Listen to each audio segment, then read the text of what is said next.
Deep-sea mining. A study published in the journal Frontiers in Marine Science has warned that commercial deep-sea mining could pose a serious risk to ocean ecosystems. The extraction of minerals and other resources from the seabed, which can be found in large quantities in the deep ocean. These minerals include metals such as copper, nickel, cobalt, and rare earth elements, as well as valuable resources such as oil and gas. Despite the risks to ocean ecosystems, the Pacific island nation of Nauru plans to start deep-sea mining, invoking a 2-year rule inserted as a part of the Unconvention on Law of the Seas, UNCLOS. The 2-year rule clause of the UNCLOS requires the ISA to put in place the governance infrastructure, the rules, regulations, and procedures governing the contours of deep-sea mining within 2 years of approval.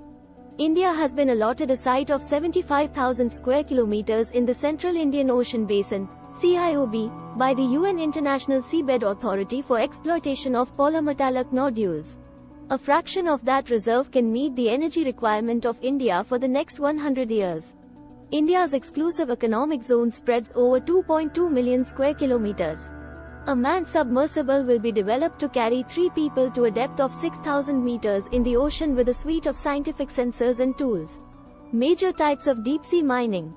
Manganese nodule mining. This involves collecting nodules of manganese, iron, and other metals that are scattered on the ocean floor. Seafloor massive sulfide, SMS, mining. This involves extracting mineral deposits formed near hydrothermal vents, which can contain high concentrations of copper, zinc, and other metals. Cobalt crust mining. This involves collecting crusts of cobalt, nickel, and other metals that form on the surface of seamounts. Significance of deep-sea mining. Growing demand for minerals. It has the potential to provide a reliable and abundant supply of minerals, the demand for which is rapidly increasing, driven by the growth of industries such as renewable energy, electric vehicles, and consumer electronics. Depletion of land-based resources. Deep-sea mining presents an opportunity to access new sources of valuable resources such as cobalt and rare earth metals, which are essential to modern technology and industry but are becoming increasingly scarce on land.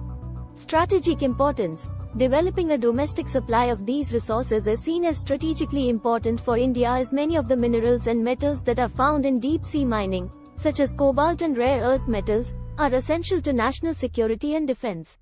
Economic benefits. It has the potential to create jobs, stimulate economic growth, and generate revenue for governments and companies. Major issues associated with the deep-sea mining. Environmental impacts. Mining operations can disturb and damage fragile deep-sea ecosystems, including coral reefs, hydrothermal vents, and other important habitats.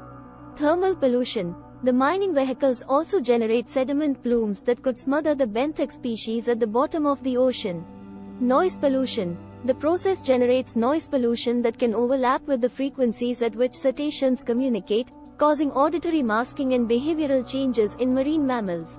Regulatory gaps. There is currently a lack of international regulations governing deep-sea mining, which could lead to environmental harm and other negative impacts. Social and economic impacts. The potential benefits of deep-sea mining may not be evenly distributed, and could lead to social and economic disparities between different communities.